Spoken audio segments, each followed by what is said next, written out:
Muy buenas tardes, mi nombre es Oscar Ovalles y les voy a hablar en esta presentación sobre los sistemas de puesta a tierra.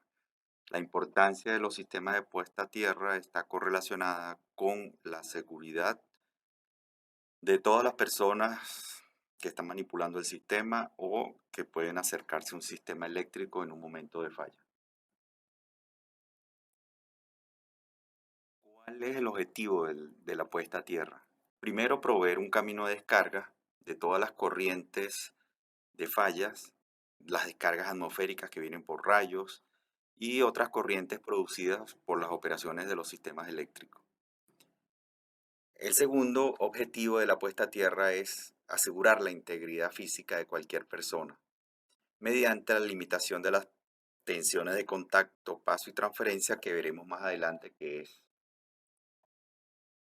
El tema de puesta a tierra se manejan por tres conceptos muy generales, ¿no? El primero de ellos, que la Tierra es un enorme conductor capaz de absorber las corrientes excedentes de los sistemas eléctricos y de las descargas naturales. La corriente siempre busca la ruta de menor resistencia a tierra y un buen sistema de puesto a tierra logrará que si en la ruta de esas corrientes hay seres vivos, ellos no sufran accidentes o sea del menor impacto posible. Hay dos clasificaciones de la puesta a tierra.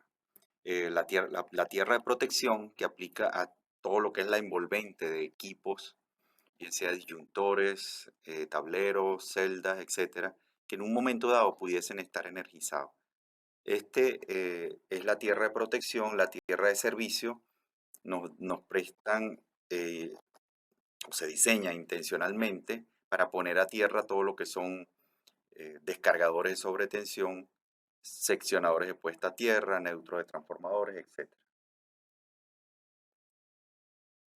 Los objetivos que tiene un sistema de puesto a tierra, bueno, hay que diseñarlo. Entonces, los pasos para diseñar un sistema de puesta a tierra, lo primero que tenemos que hacer es definir el área de aterramiento y el modelado del suelo. Ya vamos a hablar un poquito más de lo que es el modelado del suelo.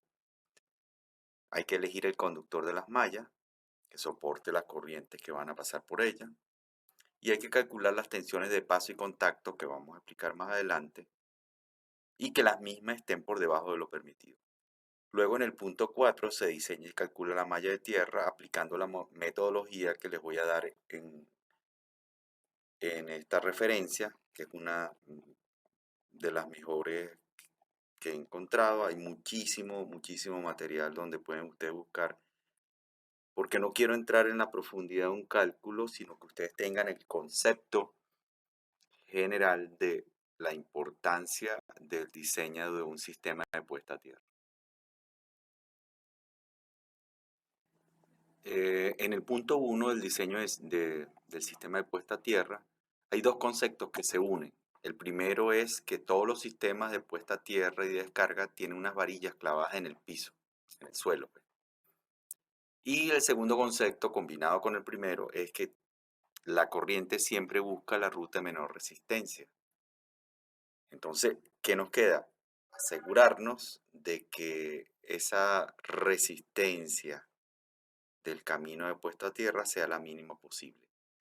Aquí se muestra en la figura que alrededor de la varilla de puesta a tierra hay círculos concéntricos de cilindros de suelos. Imagínense varios cilindros, uno dentro de otro, uno contenido dentro de otro, que van formando el suelo alrededor de la varilla.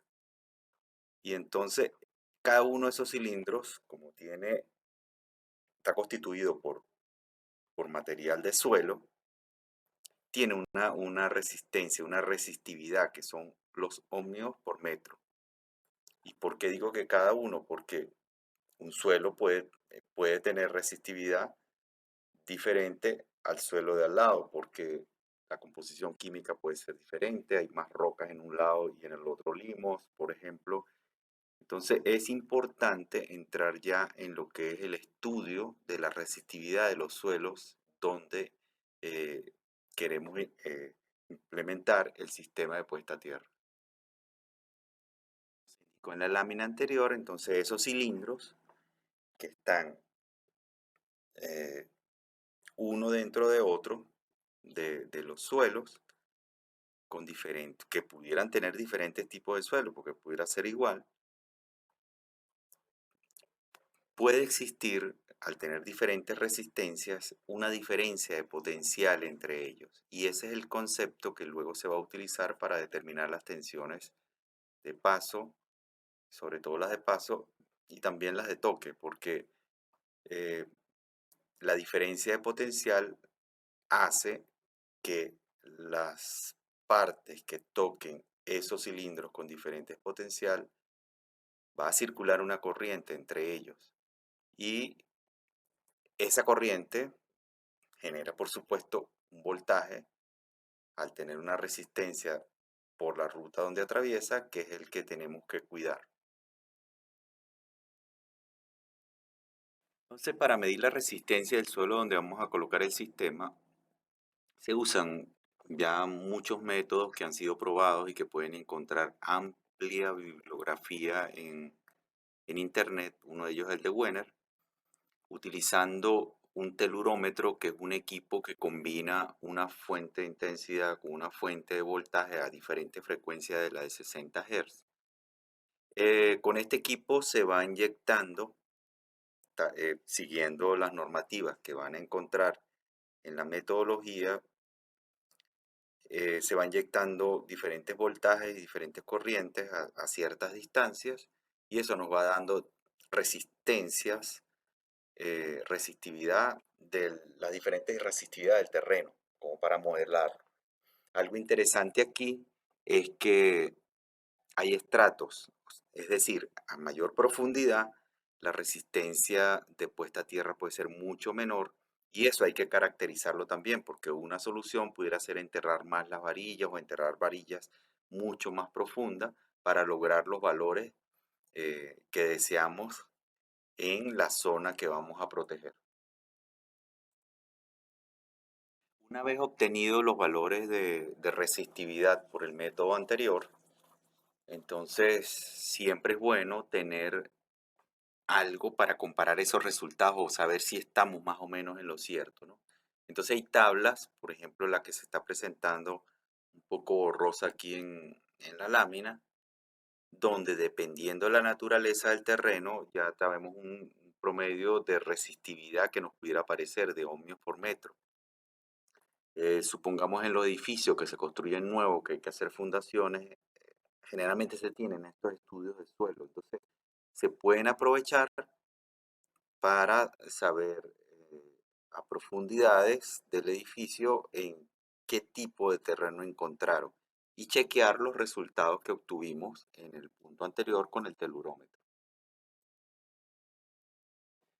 El segundo punto del método para el diseño de sistema de puesta a tierra es la elección del conductor de la malla. Eh, Generalmente con los sistemas que vamos a aterrar, cuando lo colocamos en cortocircuito, o no lo colocamos, cuando hay un cortocircuito, se puede calcular con los datos que tengamos de ese sistema y dependiendo de la empresa que está suministrando el servicio eléctrico, pero siempre pudiéramos hablar de que un cortocircuito pudiera estar del orden de los 65 kiloamperios o menos. En cambio, las corrientes de descarga atmosféricas pudiesen estar en el orden de los 100, de los 200, de los 300 kiloamperios en un tiempo de 70 microsegundos. Entonces, ya con esa información podemos ir a las tablas de lo que soporta un conductor y generalmente nos da un 250 MCM de cobre o un 500 MCM de cobre que pueden durante ese tiempo soportar ese cortocircuito. Luego entonces ya eligiendo el conductor, dependiendo del análisis que hemos hecho, empezamos a pensar en qué otras soluciones podemos hacer para lograr una reducción de la resistencia de puesta a tierra. Por supuesto, hay varios valores ya establecidos por las normas donde dicen que un valor de resistencia puesta a tierra por debajo de los 20 ohmios es aceptable. En los sistemas de comunicaciones debe estar por debajo de 2 ohmios y ya con esos valores de referencia, entonces empezamos a diseñar utilizando varillas de tierra, contrapesos, mallas de tierra y cualquier otra solución establecida en las normas o soportadas por los cálculos teóricos. No quiero entrar en profundidades el detalle de las fórmulas porque se nos haría interminable esta clase, pero sí para un gerente tiene que estar claro cuáles son los, los pasos que hay que seguir y por qué hay que seguirlos para un buen diseño de puesta a tierra que produzca seguridad en la gente y a la vez proteja las instalaciones.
Aquí volvemos a la lámina donde se presentan los diferentes pasos que hay que seguir y del 4 al 11, entonces sí ya hay que entrar en un cálculo matemático. Nuevamente, les recomiendo esta bibliografía, pueden encontrar muchísima bibliografía muy buena en internet, pero ya eso se saldría del objetivo de este curso. A continuación les voy a enseñar algunas fotos de cosas comunes que se hacen en campo. Hay un bajante de puesta a tierra que se observa en el poste.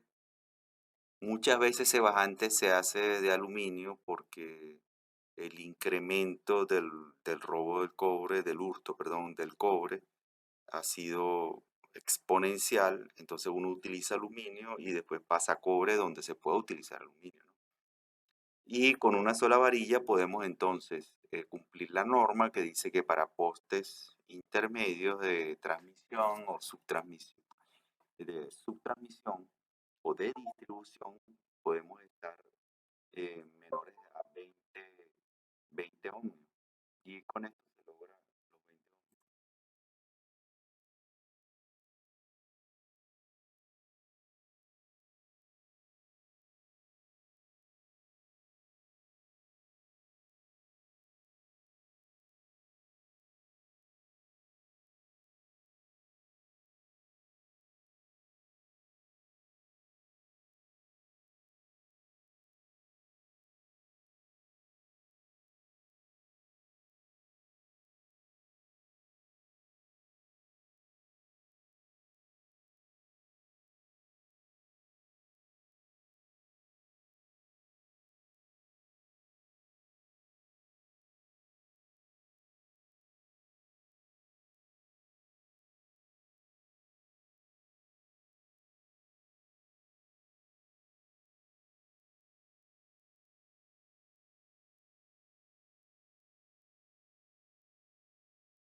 Esta fotografía lo que se enseña es cómo se hace en campo una soldadura exotérmica. Fíjese el intercambio de energía para que se produzca la fundición del cobre con elementos que están asociados a la puesta de tierra.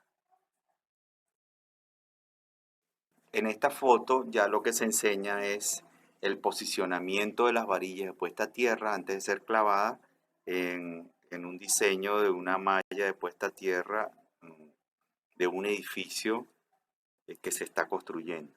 Antes de ser clavadas, ya posicionadas, luego se coloca el conductor y se clava en el terreno. En esta fotografía se enseña las zanjas de profundidad de 30 centímetros hasta 45 centímetros donde se colocan los conductores de tierra de la malla. Y en la fotografía de la derecha se colocó una soldadura exotérmica del cable de cobre al emparrillado de la cabilla de la losa. Hay extensa literatura donde explica los beneficios de conectar la malla de tierra a un emparrillado de cabillas de la losa porque permite un mayor área de drenaje de la corriente de cortocircuito o de descarga. Esto es una salida de 30 kV de unas copas plug-in en una subestación móvil de Caracas. Observen que existe una barra de tierra, de puesta a tierra, de todo lo que es el interruptor, para la pantalla de cada uno de los cables que entran a su estación y de todos los elementos de la estación que se están conectando a esta barra de tierra. Esquema de conexión también de las copas de una caja de transición donde entramos con un cable XLP y una copa Pfister. No voy a entrar en el detalle, lo que sí les quiero resaltar es que todos los elementos que consideramos, tanto de estructura como conexiones eléctricas, tienen una conexión de sus partes de puesta a tierra a una malla de tierra que hace que todos esos elementos estén al mismo potencial o lo que se llama equipotencialidad. De manera que si usted da un paso, no note o no reciba una descarga por haber una diferencia potencial entre las partes. Por ejemplo, de lo que vimos en la lámina anterior, donde se ve la barra de tierra de conexión, donde sale el neutro aterrado de todo el circuito que está saliendo este interruptor. De cable también se le da continuidad a la pantalla de cobre de los cables para tener el mismo concepto de equipotencialidad entre las partes de los elementos que forman el sistema eléctrico.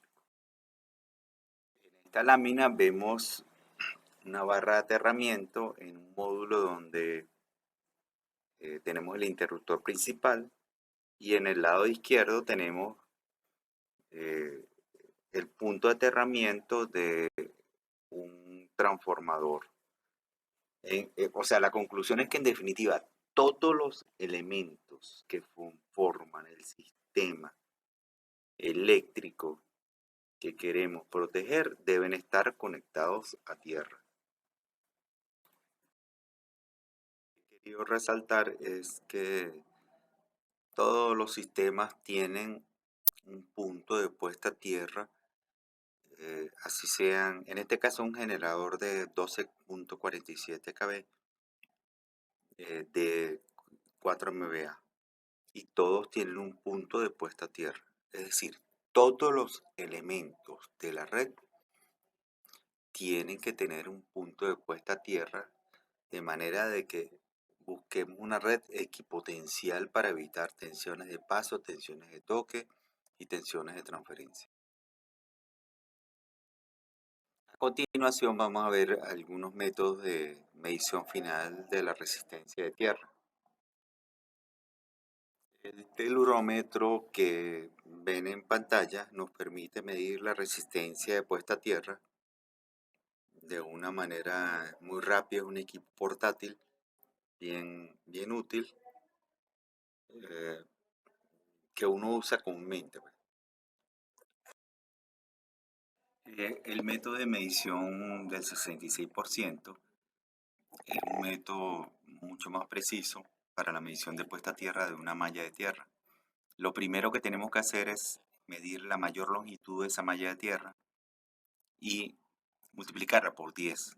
10 veces la longitud de esa malla de tierra, colocamos del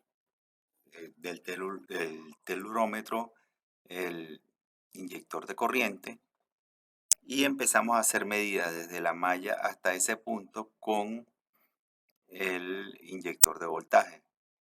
Eso nos va dando una curva de distancia sobre resistencia a tierra que al acercarse al 66% ya produce el verdadero valor de la resistencia puesta a tierra de esa malla.